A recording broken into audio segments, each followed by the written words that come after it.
नमस्कार, lead India के इस वीडियो में आपका बहुत बहुत स्वागत है। दोस्तों, मैं हूं एडवोकेट सुभाष सिंह। इस वीडियो में मैं आपको एक एक चीज़ ऐसी बताऊंगा जो आपने अभी तक कोर्ट मैरिज से रिलेटेड किसी भी वीडियो में आपने नहीं देखा होगा। अगर इस वीडियो को आपने कंप्लीट देख लिया तो एक चीज़ मैं दावे के साथ कह सकता हूं कि आपके सारे कन्फ्यूजन, आपके सभी सवालों के जवाब इस वीडियो में मिल जाएंगे, क्योंकि मेरे साथ मेरी कलीग प्रियंका हैं जो कोर्ट मैरिज से रिलेटेड जो भी आपके सवाल है उसको पूछेंगी।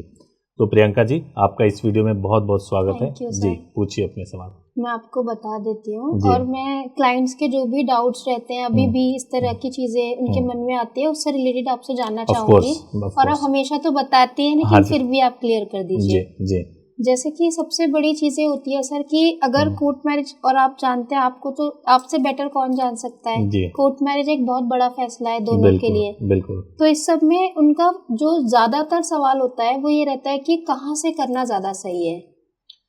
देखिए, कोर्ट मैरिज के लोकेशन को जब डिसाइड करते हैं ना, तो उसके बैक ऑफ द माइंड दो तीन चीजें आती हैं। सबसे पहली बात यह है कि मेरी पार्टनर अपने लोकेशन से, यानी अपने घर से निकल के किसी और सिटी में जा सकती है या नहीं जा सकती है। दूसरी बात ये होती है कि अगर किसी और सिटी में जाते हैं तो कितने समय में मैरिज हो जाएगी। और एक तीसरी जो सबसे इम्पोर्टेंट बात होती है कि अगर नहीं निकल सकती हो तो अपने सिटी में करना सेफ रहेगा या नहीं रहेगा। लेकिन अपनी सिटी में करना मतलब घर परिवार को जानकारी जाती है।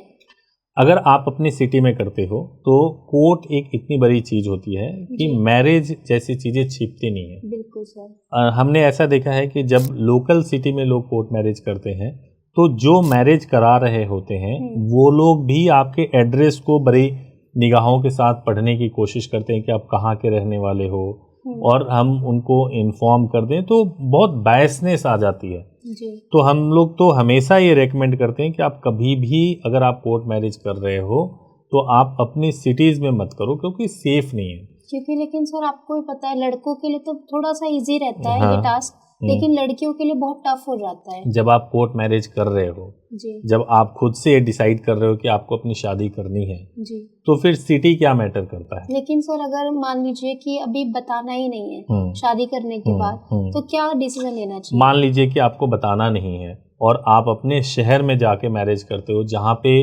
डिस्क्लोज होने के सबसे ज्यादा चांसेस हैं, तो आपकी शादी भी नहीं हो पाएगी, पता पूरे शहर को चल जाएगा।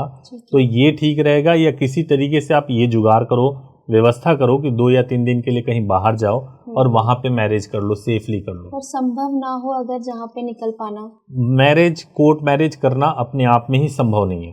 कोर्ट मैरिज का डिसीजन लेना, पेरेंट्स के अगेंस्ट जाके शादी करना अपने आप में ही ये असंभव सा काम है। लेकिन फिर भी अगर आपने अपने प्यार की वजह से इसको संभव करना चाहते हो तो 2-3 दिन मैनेज करने के लिए अगर आप पॉजिटिवली सोचोगे तो ये इतना मुश्किल काम नहीं है। क्योंकि हमने देखा है कि बहुत सारे केसेस में क्लाइंट अगर अपनी सिटीज में मैरिज करते हैं तो पकड़े जाने के हाई चांसेस होते हैं, पकड़े जाते भी हैं। तो इसलिए ऐसी सिटीज में जाकर के आपको मैरिज करना चाहिए जहां पे आप सेफली कर सको, क्विकली कर सको और कोई डर ना हो, कोई आपको पहचाने ना। क्या लोकेशन बेस्ट होगी?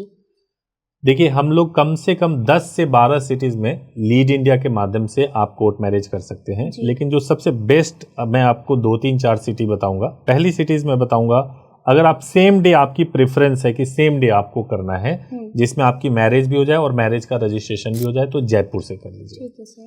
अगर आप चाहते हो कि आप ऐसी सिटी से मैरिज करो जहां विदेश में भी जाओ तो आपके सर्टिफिकेट को कोई डाउट ना क्रिएट करे, कुछ भी ना हो, तो आप दिल्ली से करो, क्योंकि दिल्ली को सभी लोग जानते हैं। सेम डे में? दिल्ली में सेम डे नहीं होगा। दिल्ली में पहले दिन आपकी मैरिज हो जाएगी और नेक्स्ट डे आपका मैरिज रजिस्टर्ड हो जाएगा। 2 डेज कोई बहुत ज्यादा नहीं होता है। मतलब अगर आपको फीस रिलेटेड इश्यूज है तो आप गाजियाबाद से करो, वहां पे कम फीस में ही प्रोटेक्शन वगैरह सब कुछ आपका हो जाता है। लेकिन आपने बताया कि गाजियाबाद का होना जरूरी है उसके लिए। उसमें आपको आधार वगैरह अपडेट कराना होगा, उसके लिए टीम से बात करेंगे तो वो गाइड करेगी। लेकिन सर अगर हम रहने वाले नहीं हैं तो ये फर्जी नहीं होगा? फर्जी तब होता जब आप फर्जी तरीके से आधार में एड्रेस चेंज कर लेते हैं। कई लोगों के मन में ऐसे सवाल होते हैं, जैसा मैं आपसे पूछ रही हूँ कि ये ना कहीं दूर दूर तक रहने वाले हैं, ना कोई जानने वाला है, तो ये एक तरीके से वो रेंट एग्रीमेंट के बेसिस पे बनता है, ऐसे फर्जी नहीं बनता है। मतलब तो उससे आने वाले समय में कोई दिक्कत नहीं होगी, चूंकि आप आपके रेंट एग्रीमेंट के बेसिस पे आधार अपडेट हो रहा है, तो उसमें कुछ भी फर्जीवाड़ा नहीं है। ठीक है। आधार अपडेट करा करके आपके मोबाइल पे ओटीपी जाता है, उस ओटीपी को आप प्रोवाइड करते हैं, तब आपका आधार अपडेट होता है। एक बार अपडेट हो गया उसके बाद से आप मैरिज कर सकते हैं। एक ऑप्शन है, आप सोच सकते हैं कि इसको भी आपको करना है या नहीं करना है। तो जैसे कि मैंने आपको 3 सिटी आपको अभी तक बता दिया, जयपुर, दिल्ली और गाजियाबाद। इसके अलावा अगर आप कहीं के भी रहने वाले हैं, आपको लगता है कि आपको अहमदाबाद से करना है, गुजरात से करना है, तो वहां से भी जाकर के आप कर सकते हैं। वहां पे दिल्ली के जैसा प्रोसेस है, पहले के भी होकर कहीं के भी हो, कहीं के भी हो। ये जितनी सिटीज मैं बता रहा हूँ, जैसे जयपुर, दिल्ली या अहमदाबाद, आप कहीं के भी रहने वाले हो, आप जाकर के कर सकते हैं। और डॉक्यूमेंट्स में सर जानना चाहूंगी, जैसे डॉक्यूमेंट में मान लीजिए आधार कार्ड है, पैन कार्ड है, मार्कशीट लेकिन ऑनलाइन निकलवाई है, तो दिल्ली से संभव है? देखिए, आधार कार्ड है, उस पे डेट ऑफ बर्थ अगर आपका लिखा हुआ, देखो जब कभी भी हम डॉक्यूमेंट्स की बात करते हैं ना, तो उसमें एक बहुत इंपॉर्टेंट चीज होता है कि जो डेट ऑफ बर्थ लिखा हुआ है, अगर मान लीजिए उस डेट ऑफ बर्थ के हिसाब से आप अभी अभी 18 साल की हो रहे हो, लड़का 21 साल का अभी हो रहा है, तो सारे डॉक्यूमेंट्स चेक किए जाते हैं और ठीक से चेक किए जाते हैं। लेकिन अगर ऐसा हो कि आपकी एज काफी है, लड़का 30 साल का है, लड़की 26 साल की है, तो कम डॉक्यूमेंट्स भी होते हैं, तो हो जाता है। आधार कार्ड पैन कार्ड से हो जाएगा दिल्ली में? आधार कार्ड पैन कार्ड मिनिमम तो होना ही होना चाहिए। और अगर उसमें माइनर मेंशन हो सर दोनों पे? अगर डेट, देखिए अगर एज है आपकी 25 साल की है, बट बना हुआ है वो जब आप नाबालिग थे तब, और माइनर लिखा हो, तो उससे कोई फर्क नहीं पड़ता। उससे आगे चलिए कोई दिक्कत नहीं? कोई दिक्कत नहीं होती, बिल्कुल भी दिक्कत नहीं होती है। और मैं आपसे जानना चाहूंगी, एक बार मुझे बता दीजिए डॉक्यूमेंट में वैसे क्या क्या रिक्वायर्ड रहता है? रिक्वायरमेंट ये होती है कि रेजिडेंस प्रूफ के लिए आपका आधार कार्ड होना चाहिए, और बर्थ प्रूफ के लिए आपका बर्थ सर्टिफिकेट हो या 10वीं की मार्कशीट या सर्टिफिकेट जिस पे भी डेट ऑफ बर्थ लिखा हुआ हो। दिल्ली का प्रोसेस गाइड कर दीजिए ताकि और भी चीजें क्लियर। एक बार मैं डॉक्यूमेंट आपका क्लियर कर देता हूँ, फिर मैं उस पर आ जाता हूँ। तो फिर बर्थ सर्टिफिकेट, जैसा कि मैंने बताया आपको कि या तो बर्थ सर्टिफिकेट हो या 10वीं की मार्कशीट या सर्टिफिकेट हो। इसके अलावा अगर ड्राइविंग लाइसेंस भी है तो उसको भी डेट ऑफ बर्थ प्रूफ के तौर पर कंसिडर किया जाता है। ठीक है। हाँ, आमतौर पे, लेकिन लड़कियों के पास तो खैर नहीं होता है। कई लोग ये कहते हैं, नहीं बहुत सारी लड़कियों के पास होता है, बहुत सारी लड़कियों के पास होता है। कई लोग ये कहते हैं कि भाई मैं तो 5वीं तक ही पढ़ा हुआ हूँ, तो क्या होगा मेरे पास में, मैं कैसे कर सकता हूँ, मैं कैसे 10वीं का आपको सर्टिफिकेट दिखाऊं। तो 5वीं का अगर आपके पास में स्कूल लिविंग सर्टिफिकेट है तो वो भी आप दे सकते हो, उससे भी लग जाएगी। अच्छा, इसके अलावा अगर आपके पास में अगर वो नहीं है, स्कूल लिविंग सर्टिफिकेट भी अगर आपके पास में नहीं है, तो बर्थ सर्टिफिकेट जो नगर निगम से इशू होता है वो होगा, तो उससे भी आपका काम हो जाएगा। सिर्फ सिंगल आधार से लेकिन नहीं होगा? सिंगल आधार को आप रिचुअल परफॉर्म, मैरिज हो जाएगी, रजिस्ट्रेशन में इशू आएगा, उसमें दिक्कत आएगी। बिल्कुल बिल्कुल। ठीक है सर। हाँ, तो अभी ये प्रोसेस आपने डॉक्यूमेंट का बताया। अब आपके काफी सारे वीडियोस में विटनेस को लेके इश्यूज आते हैं। जब हम घर से निकलते हैं तो वो विटनेस कहाँ से अरेंज हो पाते हैं उस समय पे? तो बहुत सारे इश्यूज आते हैं उसके लिए। आप ये कहना चाह रही हैं कि हम विटनेस कैसे लेके आ सकते हैं? नहीं ला पाएंगे। देखिए मैं आपको बताता हूँ, मैं आपको बताता हूँ, ये हमारा भारत का संविधान क्या कहता है कि आप अपनी मर्जी के व्यक्ति के साथ रह सकते हो, उसके साथ शादी कर सकते हो। लेकिन जब हमें अपनी मर्जी के व्यक्ति के साथ रहना होता है तो माँ बाप सामने आ जाते हैं, परिवार, सोसाइटी आ जाती है, वो कहती है नहीं रह सकते हो। तो ये दोनों आपस में हमेशा कॉन्ट्राडिक्ट करते रहते हैं। तो मुद्दा ये है कि जब आप आते हो मैरिज करने के लिए, तो उस वक्त हो सकता है कि कोर्ट में बहुत सारे लोग होते हैं जो आपके मैरिज को देख रहे हैं, वो गवाही देने को तैयार हो जाते हैं। तो लीड इंडिया भी उसमें आपको हेल्प कर देगी और फिर वो मैनेज हो सकता है। मिल जाएंगे। हाँ, ठीक है। मुझे आपसे फीस को लेकर के भी डिस्कस करना है सर। जैसे बहुत सारी चीजें होती हैं, उसमें भी एडजस्टमेंट होता है। बट उससे पहले प्रोटेक्शन के बारे में बता दीजिए। मैं एक कपल की आपको कहानी बताना चाहता हूँ। कपल की कहानी ऐसी है कि कपल दोनों लोग शादी करने के लिए आए, ठीक है, होटल में ठहरे हुए थे, शादी उनकी हो गई, सब कुछ हो गया उनकी शादी वगैरह। शादी होने में लड़की जो है बहुत कॉन्फिडेंट थी, बहुत अच्छे तरीके से हैंडल कर रही थी, लड़का थोड़ा वीक लग रहा था। और शादी के 4 दिन के बाद मेरे पास फ़ोन आया लड़की के फादर का, और लड़की का भी रोते हुए कि मेरे से बहुत बड़ी गलती हो गई, और लड़के ने मेरे साथ शादी करने के बाद से, मैरिज रजिस्टर्ड होने के बाद से मेरे साथ मारपिटाई किया हुआ है, तो आप इस शादी को कैंसिल करवा दीजिए। तो लड़की के साइड से मैंने कहा कि शादी कैंसिल हो जाएगा। फिर मैंने लड़के से बात किया तो लड़के ने कुछ डिफरेंट स्टोरी बताई। तो पहली दिक्कत तो ये है कि भाई लड़का और लड़की दोनों कॉन्फिडेंट हो जाएं कि अगर करनी है शादी तो परमानेंट शादी है और इसको बीच में ब्रेक नहीं कर सकते हैं। तो पहली बात तो ये है कि इसके लिए कॉन्फिडेंट है।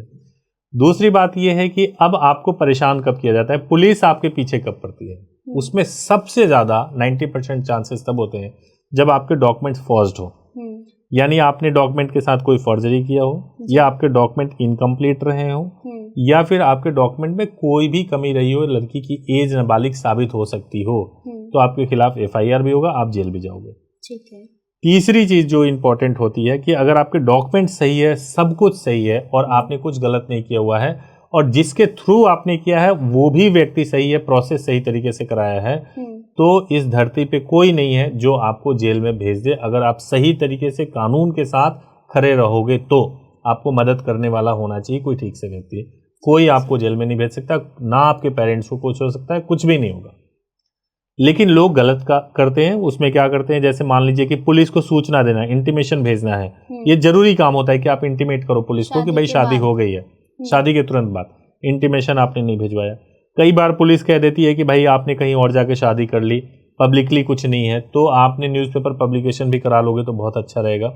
टीम से बात करेंगे, हेल्पलाइन नंबर पर बात करेंगे तो गाइड करेंगे, दोनों करा लेंगे तो बहुत ही बढ़िया रहेगा। प्रोटेक्शन का ही पार्ट है, प्रोटेक्शन का पार्ट है आफ्टर मैरिज। जी हाँ, पहले से तो कोई नहीं, पहले से नहीं होता, आफ्टर मैरिज होता है। ठीक है। इसके अलावा एक इंपॉर्टेंट चीज है कि भाई ऐसी जगह से करो जो कि हाई कोर्ट में भी आपको सपोर्ट करें, पुलिस थाने में भी सपोर्ट करें, SP ऑफिस में भी सपोर्ट करें, तो ये भी आप इंश्योर करो और उसके बाद से करें। तो जहां जरूरत होगा वहां आपको सपोर्ट मिलेगा। अगर जरूरत हो तो सुप्रीम कोर्ट में भी सपोर्ट करें, सब जगह सपोर्ट करें जी, है ना, क्योंकि आफ्टर ऑल एक लाइफ का सवाल है। बिल्कुल सर। तो प्रोटेक्शन को लेकर के कोई दिक्कत नहीं है। स्पेसिफिक कोई सवाल होगा तो मैं बोलूंगा कि आप कमेंट कीजिए इसी वीडियो में और उस सवाल तो हाई कोर्ट से प्रोटेक्शन लेना मैंडेटरी होता है सर? नहीं, अगर पुलिस ने आपके साथ कुछ गलत किया है, पुलिस ने आपके साथ फ्रॉड किया है, तो हाई कोर्ट से प्रोटेक्शन लेना मैंडेटरी होता है। ठीक है। और जैसे मान लीजिए कि अभी आपने बताया इंटीमेशन भेज दिया, उसके बाद भी फैमिली वाले उसको एक्सेप्ट नहीं कर रहे हैं, मान नहीं रहे हैं। फैमिली वाले तो हो सकता है कि आपसे अगले 20 साल तक ना एक्सेप्ट करें, मुद्दा वो नहीं है। मुद्दा मुझे ये जानना है कि परेशान तो नहीं करेंगे ना? नहीं कर सकते, नहीं, कानूनी तरीके से आपको कोई परेशान नहीं कर सकता। फैमिली को भी हार्म नहीं करेंगे? बिल्कुल नहीं कर सकता, 100% नहीं कर सकता। ठीक है। अब आप फीस का बता दीजिए। प्रोटेक्शन तो आपने बता दिया सर। फीस में क्या जानना है आपको? फीस में जैसे आप दिल्ली की फीस और गाजियाबाद की आप बता रहे थे प्रोसेस, उसको थोड़ा बता देखिए, मैं आपको बताता हूँ। फीस क्लियरली गवर्नमेंट का अगर फीस अगर देखा जाए ना, तो पूरे इंडिया में मैंने एक वीडियो भी बनाया था, उसमें जो गवर्नमेंट का जो फीस होता है वो 500 से लेकर के 2500 रुपये तक का होता है गवर्नमेंट फीस। ठीक है। लेकिन उसके अलावा बहुत सारे काम होते हैं, बहुत सारे काम, जैसे मान लीजिए आप आर्य समाज में शादी कर रहे हो तो आर्य समाज को बुक किया जाता है। आप ऐसे तो उनका एक फीस होता है, आर्य समाज का फीस होता है। डॉक्यूमेंट्स तैयार करने का फीस होता है, कोर्ट का फीस होता है, एडवोकेट का फीस होता है, पंडित जी रिचुअल करा रहे हैं तो उनका चलता है प्रॉपर। हाँ, वो प्रोसेस चलता है, बहुत सारी चीजें इन्वॉल्व होती है। अब क्या होता है कि कई लोग फीस जो है किस तरीके से कम करते हैं। अब वो क्या करते हैं, उनको एक्सपीरियंस नहीं है, अब पहली बार मैरिज करा रहे हैं तो आपको बुला लिया, और जब आप वहां पे पहुंच जाओगे तो वो फीस जो फोन पे आपसे कमिटमेंट हुई है वो ले लेंगे, और फिर आपको छोटी छोटी प्रॉब्लम बताने लगेंगे और बोलेंगे कि इसमें 1000 लेगा, किसी में 500 लेगा, किसी में 2000 लेगा, और ऐसे करके आपको परेशान करते हैं। तो ये बहुत दिक्कत होती है। मोटे तौर से अगर मैं कहूँ तो लीड इंडिया के माध्यम से अगर आपको शादी करनी है तो 15,000 से लेकर के अगर आप बहुत उसमें करेंगे तो 35,000 तक जो है आप आराम से मैरिज कर सकते हैं। मतलब फीस बहुत ज़्यादा नहीं लग रही है सर? अब देखिए, ऐसा मैं बताता हूँ। अब फीस ज़्यादा किसको लगती है, दो चीज़ें हैं। फीस किसको ज़्यादा लगती है? अब आपके पास में बिल्कुल पैसे नहीं, बिल्कुल भी पैसे नहीं है और आपको कोर्ट मैरिज करना है। मैरिज कर लोगे, खुद क्या खाओगे, अपनी बीवी को क्या खिलाओगे, तब आप देखोगे कि सस्ते में कहाँ हो जाएगा। तो एक वीडियो था, उस वीडियो में मेरे साथ कलीग थे मिलिंद कपूर, उनके साथ डिस्कस हुआ। उन्होंने कहा कि भाई क्या लस्ट या सेक्स की वजह से कोर्ट मैरिज तो लोग नहीं करते हैं? तो ये भी रीजन हो सकता है कि चलो यार कैसे भी कोर्ट मैरिज का केवल एक फॉर्मेलिटी कर ले ताकि रिलेशन बना सके। ऐसा तो नहीं है। अगर जेन्युइन शादी करनी है तो आज के जमाने में 15,000 से 35,000 जो भी फीस है, जिसमें बहुत सारी चीजें इंक्लूडेड होती हैं, एक्सक्लूडेड होती है, आप अपने हिसाब से कर सकते हो। ये बिल्कुल भी ज्यादा नहीं है, मतलब ये जेन्युइन फीस बिल्कुल जेन्युइन फीस है। ठीक है। कुछ लोग ऐसे होंगे, या बाहर, मैं बाहर के किसी भी व्यक्ति की बात नहीं कर सकता। जज करें कि ये सही है वो गलत है?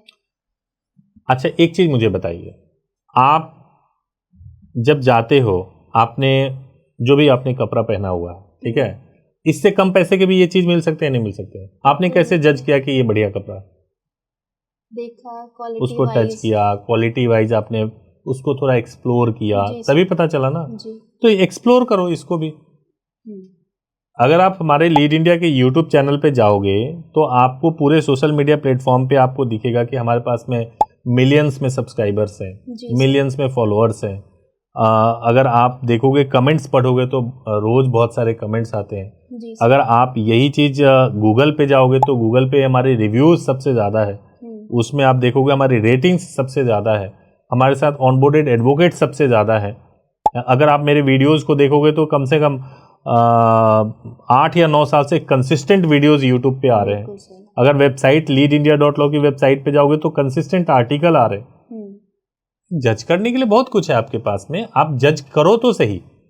आप जज ही नहीं करते हो, बिना जज किए अगर आप ओपिनियन बनाओगे कि नहीं कम या ज्यादा, तो ये कोई बुद्धिमानी नहीं है। क्योंकि आजकल तो फर्जी पेपर भी पकड़ा देते हैं कई बार। बहुत सारे इंसिडेंट हैं, मैंने बहुत सारे कपल को देखा है, उनका ट्रस्ट ऐसा होता है कि पैसे की वजह से उन्होंने कहीं और शादी कर ली। कई बार तो शादी करने के बाद कपल्स यहाँ पे पूछते हैं कि वही मैं कह रहा हूँ कि पैसे की वजह से कहीं और शादी कर ली और बाद में हमारे पास में इसलिए बुकिंग कराया क्योंकि उनको केवल हमारा ओपिनियन जानना था। तो देखिए, ट्रस्ट इतना ज्यादा है, लेकिन थोड़े से 2000 पैसे बचाने के लिए आपने कहीं और से शादी कर ली। आप मुझे एक एग्जाम्पल दीजिए। 2000 और उसके बाद से जब हम देखते हैं तो फर्जी निकलता है, वो जी सर, रेयर होता है जो जेन्युइन निकले। अब मान लीजिए फर्जी सर्टिफिकेट तो मिल गया आपको, आपके जो पैसे थे वो भी डूब गए। अब आप वापस हमारे पास आओगे करने के लिए तो आपके कितने पैसे लगे? बहुत ज्यादा लग गए ना आपके पैसे। वहां पे भी चला गया क्योंकि। बिल्कुल, तो इसलिए जो है, मतलब मैं कोई प्रमोट नहीं कर रहा हूं कि आप हमारे पास आओ, कि इसलिए भी नहीं कर रहा हूं क्योंकि देखो, हम वैसे भी कोर्ट मैरिज करना मतलब ये शौक से मैं करवाता हूं, पैशन है। लेकिन ये है कि भाई आप हमारे पास ही आओ, ऐसा कुछ नहीं है, लेकिन सही जगह जाओ, ये बहुत जरूरी है। सही जगह से करो, आप सही तरीके से एनालिसिस करके करो, क्योंकि लाइफ का बहुत बड़ा डिसीजन है। बिल्कुल बिल्कुल बिल्कुल। और मैं क्विकली, अब चूंकि वीडियो का एंड होने वाला है तो मैं कुछ आपको बता देता हूं। तो देखिए, एंड में मैं एक चीज बताना चाह रहा हूं कि आपको सबसे पहले, अगर आपको मैरिज से रिलेटेड अगर आपको वीडियोस देखने हैं ना, तो आप मेरे दूसरे चैनल अपनी जोड़ी को फॉलो कीजिए। ओके, न्यू चैनल है ये, अपनी जोड़ी को फॉलो कीजिए। इस पे क्या होता है, मेरी एक मजबूरी बन गई है। मजबूरी है कि इस पे मेरे को हार्डकोर लीगल सब्जेक्ट्स लाने हैं, जैसे सुप्रीम कोर्ट के वीडियोस मेरे को ज्यादा से ज्यादा बनाने हैं, उस पे अवेयर करने हैं। कई लोग जानकारी नहीं होने की वजह से सालों साल जेल के अंदर बंद है और उनको ये नहीं मालूम है कि अगर सुप्रीम कोर्ट वो जाए तो उनको न्याय मिल सकता है, उनको बेल मिल सकता है, उनको एक्विटल मिल सकता है, उनके जो प्रॉपर्टी के पैसे फंसे हुए वो उनको मिल सकते हैं, उनको जो अलग अलग स्टेट में चक्कर काटने के लिए जाना पड़ता है केसेस में, उनका ट्रांसफर पिटीशन में बहुत सारी चीजें हो सकती है। तो मैं लीड इंडिया को चाहता हूं हार्डकोर लीगल सब्जेक्ट्स के लिए, और लव रिलेशनशिप लीगल पे अगर बात करनी है तो अपनी जोड़ी को फॉलो करें, और वहां पे आपको बहुत इंटरेस्टिंग सब्जेक्ट में वीडियोस मिलेंगे। Thank you so much, thank you so much, thank you इस वीडियो के लिए, thank you so much, thank you.